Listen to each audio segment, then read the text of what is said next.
Hello guys, welcome back to my channel, my brotherku ya. Jumpa lagi nih sama saya, siapa lagi kalau bukan John Itung. Oke guys ya, di kesempatan yang sungguh sangat berbahagia ini John Itung akan sharing. Ya, sharing apa bang? Solusi LCD touchscreen HP yang terangkat atau kurang rapat ya. Oppo A5 2020 CPH 1933. Nah, di tanganku di atas mejaku ini ada HP Oppo A5 2020 yang LCD touchscreennya kurang rapet sebelah kanan guys ya. Namun kalau sebelah kiri itu bagus-bagus saja ya. Sebelah kiri masih menempel lemnya, namun sebelah kanan LCD touchscreennya udah terangkat.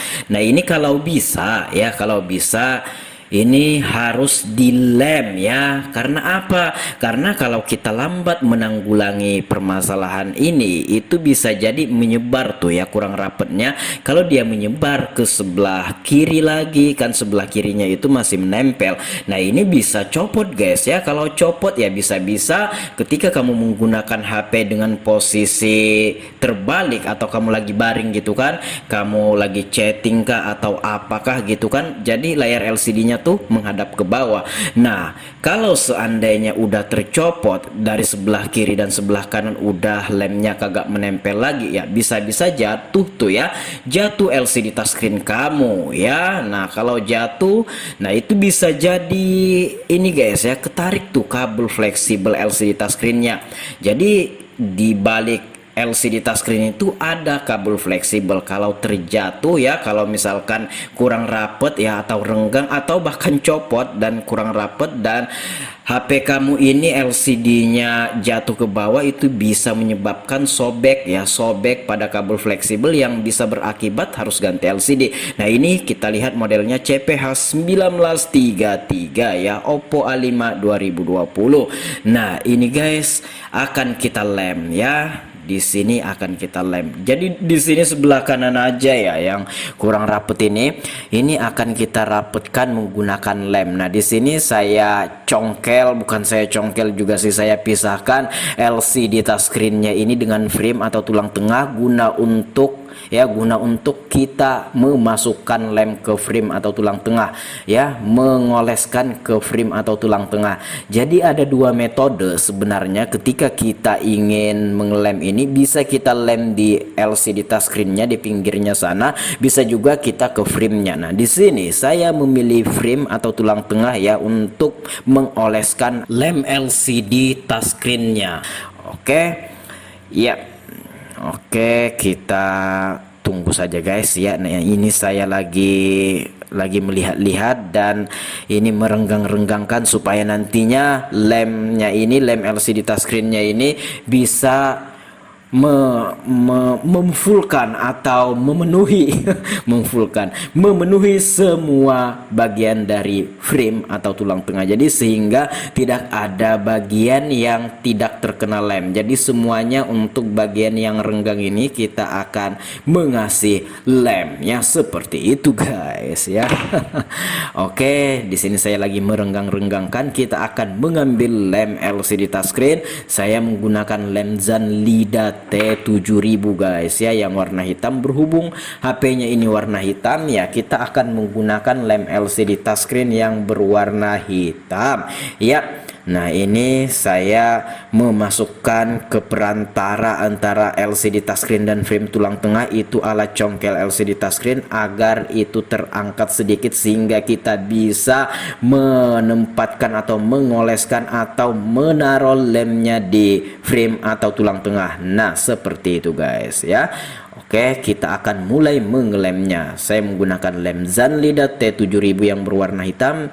Di tanganku ini itu yang 110 ml. Harganya di Tokopedia atau di Shopee atau Bukalapak sekitar 25.000 sampai 35.000 ya. Ada yang di bawahnya ini atau ukurannya lebih sedikit ya. Yang 50 ml itu harganya belasan ribu seperti itu. Kemudian ada yang macam-macam, ada yang paling sedikit itu 15 mili itu ada yang jual 10.000, ada bahkan di bawah 10.000, macam-macam ya. Tapi kalau kita pengen ngelem LCD kayak gini ya cukup kalau pengen sekali menggunakannya saja ya 15 ml itu ya udah cukup sebenarnya. Nah, di sini saya udah menyemprotkannya ke dalam dan nah, itu saya tekan lagi menggunakan jari saya supaya lemnya itu benar-benar termasuk ke dalam. Nah, jadi di sini guys, jangan khawatir karena ini lemnya ini tidak akan masuk ke LCD-nya. Karena apa? Karena LCD sama touchscreen-nya itu udah dibuat sedemikian, itu rapet banget guys ya. Jadi walaupun bagaimana kamu menyemprotkan atau menaruh lem di frame atau tulang tengah biar bagaimana banyaknya gitu kan, nah itu nggak akan masuk ke LCD-nya. Jadi tenang saja, tapi ya jangan juga kamu semprotkan terlalu banyak. Kalau terlalu banyak ya sayanglah lem kamu, kan nggak bagus juga gitu kan. Nah, ini saya mengoles-ngoleskan, mengelus-eluskan ya tangan saya ke itu sisa-sisa lem yang belepotan itu. Jadi ketika kita lem kayak tadi, langsung kita tekan pakai jari kita supaya lemnya yang di luar masuk, kemudian sisa lemnya yang di luar itu kita elus-elus pakai jari kita, gampang saja hilangnya guys ya. Nah, tinggal dielus-elus kayak gitu. Nah, di sini kita rapetkan pakai isolasi bening. Kenapa isolasi bening? Karena HP-nya ini pengen langsung dipakai sama yang punya HP seperti itu. Jadi ini dipakai dulu aja, dan untuk isolasinya dibuka setelah 12 jam lamanya untuk pengeringan lemnya ini supaya keringnya maksimal. Sebenarnya 3-4 jam itu sudah kering, namun itu belum maksimal keringnya. Tapi apabila udah 1 malam atau 12 jam itu keringnya sudah maksimal guys ya. Jadi boleh dilepas setelah 12 jam. Itulah saya kasih tahu kepada pelanggan saya, 12 jam ya lamanya baru dilepas itu isolasinya. Tapi HP-nya bisa dipakai sambil main. Nah, ini tinggal kita bersih-bersihkan, kita elus-elus pakai jari kita bekas lem yang belepotan tersebut. Iya, seperti itu. Nah, bagaimana Bang? Nah, ini sering banget terjadi kepada teman-teman juga, sama aku juga ya, termasuk HP ini. Nah, bagaimana jikalau ya ketika kita selesai mengelem ini muncul bercak kuning di pinggir LCD-nya, muncul bercak kuning. Jangan khawatir, saya sudah membahas hal ini, itu tinggal ditunggu saja guys ya. Ditunggu selama beberapa hari, sehari, 2 hari atau 3 hari, bercak kuningnya itu akan hilang ya. Itu efek dari lem ini, bukan berarti lemnya masuk ke LCD, itu hanya efek dari lem ini. Jadi jangan khawatir, silahkan ditunggu sehari, 2 hari atau 3 hari, nanti lemnya akan, bukan lemnya akan hilang, bercak kuning yang diakibatkan oleh lem ini akan hilang. Nah, ini adalah thumbnail videoku. Nah, silahkan dicek. Ini HP ini guys ya, Oppo A5 ini. Ketika kita mengelemnya ini beberapa jam kemudian muncul bercak kuning. Bagaimana solusinya? Silahkan tonton aja videoku. Intinya ditunggu saja selama beberapa hari, dia akan hilang sendiri. Oke, semoga bermanfaat. Sampai jumpa di lain kesempatan. Kalau ada pertanyaan silahkan komen-komen ya. Nah, untuk videoku itu yang saya lihatkan thumbnailnya tadi, nanti ku taruh linknya di deskripsi guys ya. Silahkan ditonton, linknya ada di deskripsi. Oke, demikian saya akhiri. See you the next video my brotherku.